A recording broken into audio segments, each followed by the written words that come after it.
So he breathed his last in the hospital with his wife beside him. She is a good woman. He was walking and talking and living just days ago.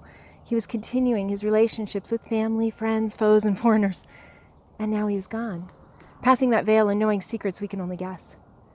In my uncle's passing, my mind meanders through thoughts on relationships and living and the importance of what is beyond the veil. The veil made a breath, separating the living and the dead, and the truth is that all will pass through.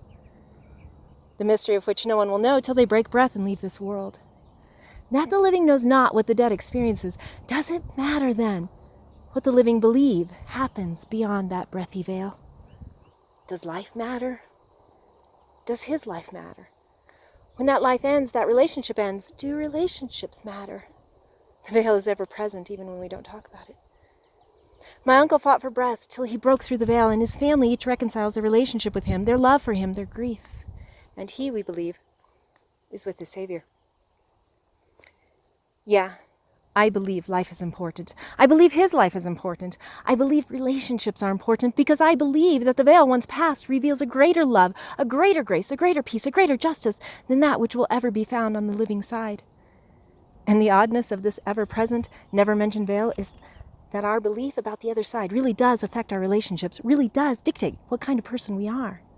Please keep my aunt and her family in your prayers, but more. In light of death, determine what kind of relationships you want, because the earth swallows up the dead, and that life is stilled forever on this side, sent to the tapestries of history where headstone and name are lost.